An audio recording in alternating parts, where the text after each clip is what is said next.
So what we get in the box along with the router is a RJ45 cable. It's a small cable, like 3.5 feet, and an AC adapter for powering the router, and a quick installation guide which explains you in detail. So now let's check the router. So it's a AC 1200 gigabit router. So it supports 802.11 AC standard. It's nothing but a standard of the Wi-Fi, like it's Wi-Fi 5 according to the new Wi-Fi standard, and 1200 stands for the speed. So the total speed the router can provide with both the bands is 1200, which means basically 2.4 gigahertz and 5 gigahertz. On 2.4 gigahertz, this router can provide 300 mbps of speed, and on 5 gigahertz bandwidth, the router is able to provide 867 megabits speed. But the actual speeds are going to differ depending on your internet connection. Another good thing about the router that it has 4 external antennas and 1 internal antenna, which provides the most stable connection and vast coverage. Also, it has beamforming technology which concentrates towards the Wi-Fi devices and bonds or creates a stronger connections with the help of the antennas. Thanks to TP-Link for providing 5 antennas on total, which is able to deliver the Wi-Fi to every corner of your home. On the back of the router, you can see the power on and off button, a reset button, a WPS Wi-Fi on and off button, and you have 4 Ethernet output ports and 1 in LAN port. So this is where you connect your ISP, internet service provider cable, and generate the Wi-Fi. Coming down here in the small information patch, you can see the model number and you can see some barcode. So that's not important actually, and you get here your Wi-Fi password or PIN for setting up your router for the first time. Also, you need to go to this website which is provided here, the link for setting your router. All the ports on this router are gigabit, which means that it supports 1000 mbps or 1 gbps of speed. So once you power on your Wi-Fi router and connect to any one of the Wi-Fi like 5 gigahertz or 2.4 gigahertz, which I am now connected here, so then you can go to your browser and keep the IP address. So my IP address is 192.168.0.1. So this page appears and you can select your time zone and click next, and you can follow your steps automatically. You get your internet setup. So now here it's asking to select the connection type. So you also have the option, if you don't know which connection type you have, you can always click the auto detect. So it detects the connection for you and suggests you. So my connection is dynamic IP. So now I click next. Do not clone MAC address. So now you can keep your Wi-Fi name and you can change your password now.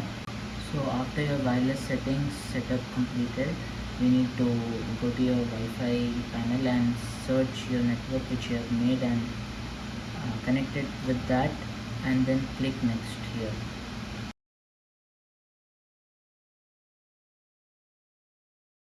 So once you have registered, then it asks you for the confirmation in your email, and then you can log in from here. So this is the interface of your router's IP address. So here you can manage all your wireless clients and wired clients and change the settings. Internet, and you have basic and you have advanced, you have wireless control, parental control, which I said you earlier, and you also have guest network option. So there's an guest, and if you want to provide the network but you are not sure that you want to provide your own network, so you can rather create wireless guest network for them when they arrive. And you have TP-Link Cloud and One Mesh. One Mesh is nothing but if you have the same router, TP-Link router, and it can be connected with the another TP-Link router, so which provides the mesh between one and another router, and your device can seamlessly roam anywhere throughout the home. Coming to the router's login web page, in advanced option you have bunch of settings where you can use it or utilize it depending on your needs. So status means it shows all your networks, connected clients, wireless settings and channel mode and the bandwidth. And in network it shows all your internet connection IP addresses, and you can change it from here if you want. So you have here your DHCP client list. You can block the access to any of the client which is using your internet. And you have operation mode, which means that this router can be used as a router or also our access point. Then you have your wireless settings and your WPS and MoMeMo beamforming technology option. So if you enable it provides the data to multiple users by multiple input and multiple output. Then you have your guest network setup. Then you have your parental control, which you can add it from here and give the device the time limits or insight or internet access. And QoS is quality of service, where you can control your bandwidth, upload and download. And you have pretty other security features like NAT forwarding, IPv6, and you have your smart life assistants. If anyone uses Alexa, then you can tell Alexa to turn off the guest network and it turns off the guest network for you. And last but not least, it has system tools where you can control your LED controls, and you can do some diagnosis of the router, and you can upgrade your firmware. You can check it from here by clicking the button. So if there is any new firmware, it gives you the update.